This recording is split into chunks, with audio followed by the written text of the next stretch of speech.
भिखारियों का भेष धारण करने के बाद चले गए। चलते चलते आज 3 दिन और 3 रात हो गए हैं, खाना की दौड़ में किसी ने जल तक नहीं पिया था। जेठ की दोपहरी थी, बड़ी तेजी से धूप पड़ रही थी। हुआ ऐसा, रोहिदास को बड़ी तेजी से प्यास लगने लगी।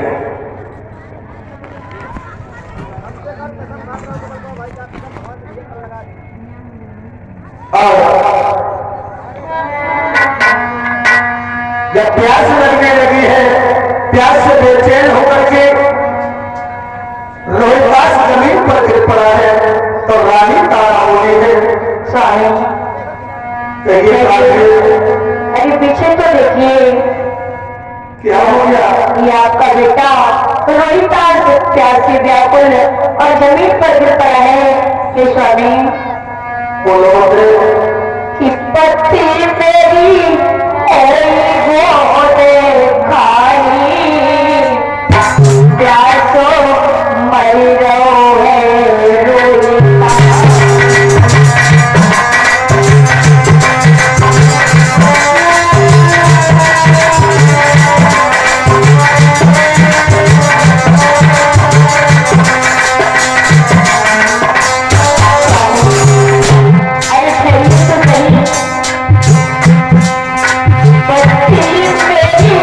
Oh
नहीं पिएगी। बोले पानी नहीं पियोगे तो मर जाओगे।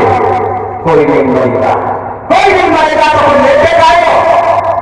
चलो धक्का देते हुए आज तीनों प्राणियों को लेकर के विश्वामित्र पर आगे चले। चक्रवर्ती राजा था हरिश्चंद्र। बोले कहां हो तू? बोले तो बोले रात भगवान श्रीराम ने जो काशी बसाई है वो अपने त्रिशूल पर बसाई है। ये तीनों लोगों से अलग है और हमें चल करके काशी में बेच लीजिए।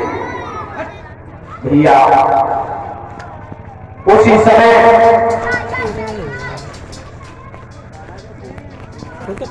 चावल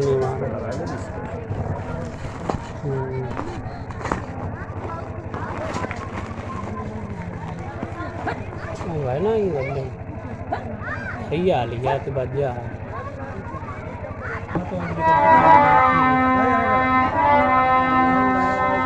उसी समय तीनों प्राणियों को लेकर के महाराज हरिश्चंद्र को साथ में लेकर के विश्वामित्र काशी में पहुंच जाते हैं और काशी में जाकर के आवाज लगाने लगे हैं काशी के लोगों, तुम्हारे गांव में अनोखी चीज बिकने के लिए आई है। एक पुरुष है, एक स्त्री है और एक लड़का है। जो लेना चाहते हो, खरीदना चाहते हो, खरीद सकते हो। उम्र में अंतर है, कीमत में कोई अंतर नहीं है। चाहे छोटा लो या बड़ा, कीमत 20 भर सोना। जो खरीदना चाहते हैं निकल कर के आ जाए। आवाज के तीन पानी खड़े आज में गए यहाँ के बारे नया है तुम्हें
विश्वामित्र के पास भाई बोली, महाराज इस स्त्री को हम खरीद सकते हैं अगर कोठी पर बनी रहे तो। विश्वामित्र बोले मैं कुछ करवाओ, क्या लेना देना। रानी तारा भगवान से विनती करने लगी, प्रभु ये क्या हुआ है? अगर इस वैश्या के हाथों में गिर गई तो मेरा धर्म नहीं बचेगा। इतनी कठिन परीक्षा भगवान देवी ने तो भगवान से विनती करने लगी रानी तारा। वैश्या बोली कीमत क्या है? बोले 20 बार सौदा। बोले थोड़ी देर रुको, हम सौदा लेकर आते हैं। वैश्या जिस समय गई है, माया की बंधन उस वैश्या पर टूट पड़े जो वो आने में असमर्थ हो गई। तब तक मेहतर आया और मेहतर बोला कि इस पुरुष को हम खरीद सकते हैं अगर ये मरहिया बर्बाद करता रही तो। हरिश्चंद्र ने कराई पकड़ी, भैया अगर घटिया से घटिया तेरे पास कोई काम हो तो हमें दे दे, मगर इस बाबा के हमें सेवन कर दे। बोले कीमत क्या है? विश्वामित्र बोले 20 बार सोना। और जो 20 बार सोना निकाल के देना चाहा तो रानी तारा बोली ठहरा, क्या कर रहे हो? अगर आप मेरे देते तो आपका अधिकार हम पर नहीं रहेगा, फिर ये ब्राह्मण का कर्ज पूरा नहीं होगा। पहले हमें बेच लो, रोहतास को बेचो, उसके बाद स्वयं बिकला। हरिचंद्र बोले भैया रहकर थोड़ी देर रुको, हम अपनी रानी तारा और अपने बच्चे को बेच लें, उसके बाद हम आपके साथ में चलेंगे। ब्राह्मण देव आए हैं, ब्राह्मण देव बोले इस स्त्री को हम खरीद लेंगे, इस बच्चे को खरीद लेंगे, ये स्त्री भोजन बनाती रहेगी और ये लड़का पूजा के लिए फूल जाता रहेगा। बोले कोई लेना देना नहीं यार। उसी समय बोले कीमत, बोले दोनों की कीमत 40 भार सोना। ब्राह्मण देव ने 40 भार सोना निकाल करके स्वामी को दिया है। हरिचंद्र के पास में जो खड़े हुए थे वो छोटा करके दूर खड़े हो गए। कलीजा फट गया, आंखों से आंसू निकल आए हरिश्चंद्र के। बोले रानी तारा, जय हो तुम्हारी।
ऐसा कोई इंसान नहीं होगा जिसने सरे बाजार अपनी पत्नी को नीलाम कर डाला हो।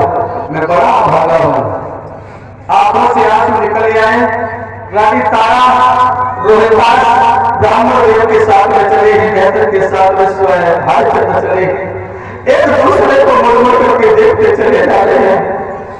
कलेजा फट रहा है। रानी तारा बोली महाराज में जा रही है, ऐसा करना मेरी याद में, मेरे बच्चे की याद में, तो बोले में छोड़ दो, मुझे याद नहीं करना है। कोई रानी तारा लेकर पाई है तो आवाज लगाने लगी,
दी जाती है।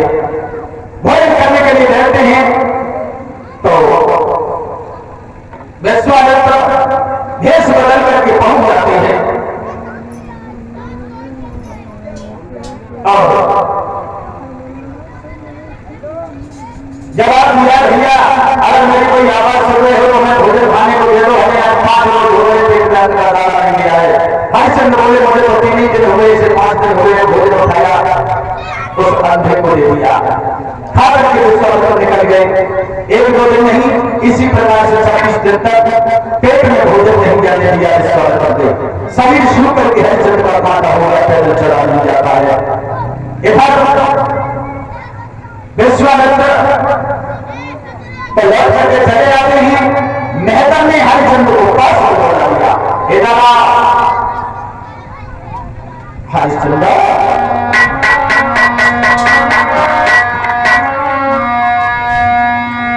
आरे लेके बढ़ा हरिश्चंद्र भरी की नदिया पे चलियो और पानी चलके जल्दी मत पलटी दे लगे।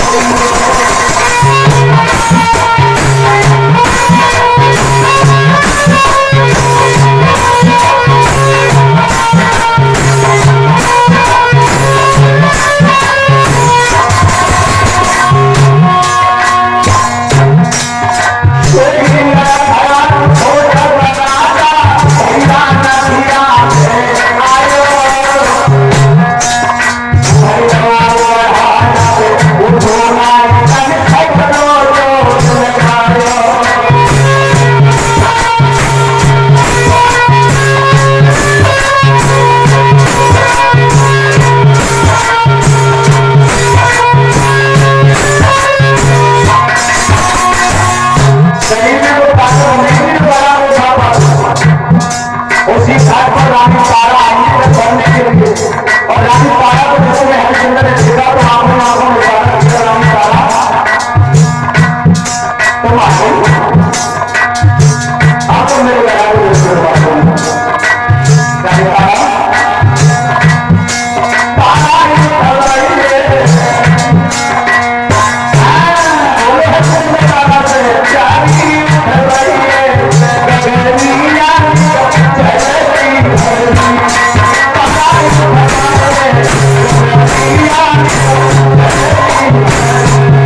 क्या तुम वही हो जो मंडप के नीचे बैठ करके हमसे कहा था समुद्र में कभी तुम्हारा साथ नहीं छोड़ूंगी?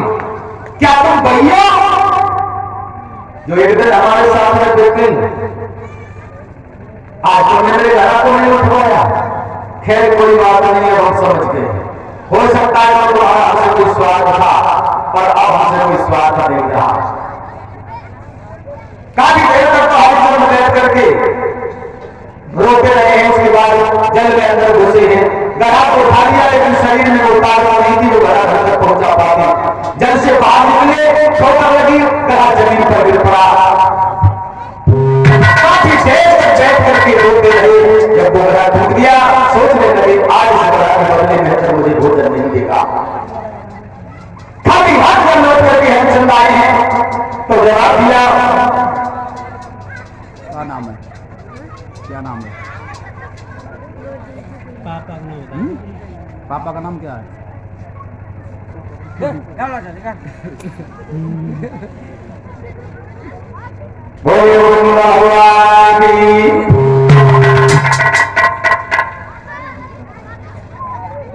मैडम ने खाली हाथ देखा जवाब दिया हरिश्चंद्र घराना ने। बोले श्रीमन हमसे टूट गया।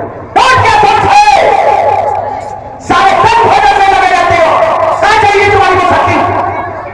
और तुमने गला तोड़ दिया, इसके बदले अपने भोजन नहीं आज मिलेगा और तुमसे ये काम नहीं होगा। जा मरघट की रखवाली करो। हरिश्चंद्र मरघट की रखवाली करने लगी है। इधर जहां पर देव ने क्या किया रानी तारा से बोले रानी तारा बच्चे जगा खेलने में लगा लेगा, पूजा के लिए फूल ले आए। पुत्र को रोता सो रानी तारा बोला लाला हम परतंत्र स्वतंत्र नहीं है, जाओ पूजा के लिए फूल ले आओ। मां की बात सुनने के बाद रोहिता पास में आई। तारा कहने लगी तो जल्दी फूल तोड़ करके ले आओ।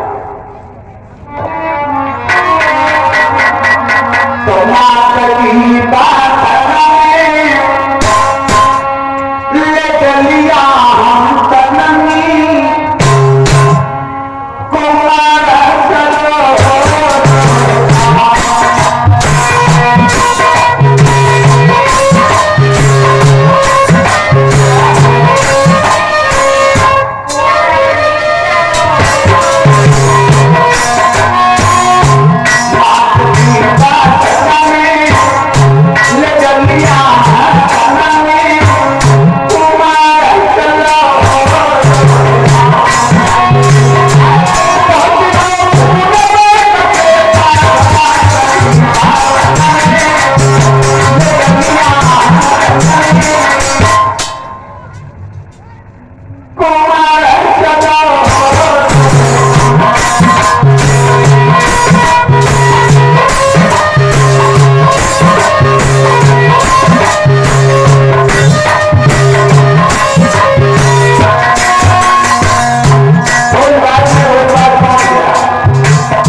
मिला। रोहिदास पछाड़ खाकर के जमीन पर गिर पड़े। विश्वामित्र भागे, काशी में आवाज लगाई, किसी गलत का फूल लेने गया था, उसे किसी नाग ने डस लिया है। रानी तारा ने जिस समय सुना है मेरा बच्चा फूल लेने गया था, बात खड़ी हुई और फूल बाग में जाकर के पहुंची। और जब फूल बाग में पहुंची है, रोहिदास जमीन पर पड़ा हुआ था। रोहिदास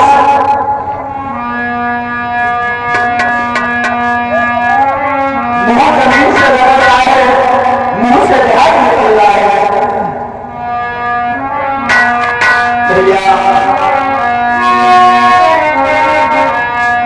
रानी तारा जिस समय रोहिदास के पास पहुंची है और बोली कि बेटा जा बूढ़ी मैया को और किनके सर छोड़े जाने हो। आए जमाना के माला बन करके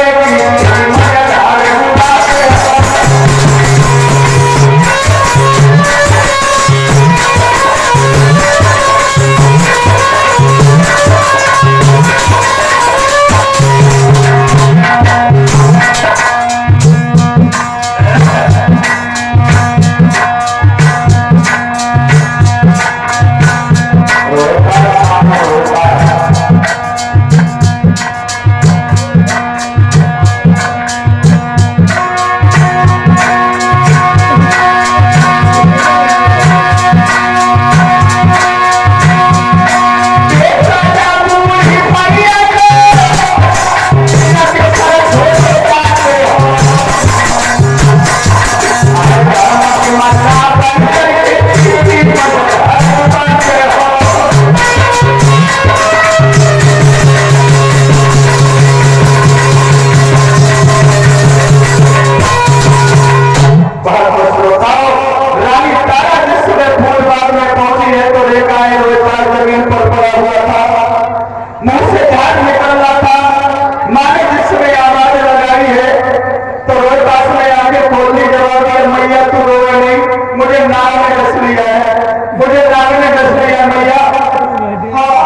मुझे नाग ने डस लिया है, तू रोना नहीं, मेरे शरीर में जहर फैल रहा है मैया।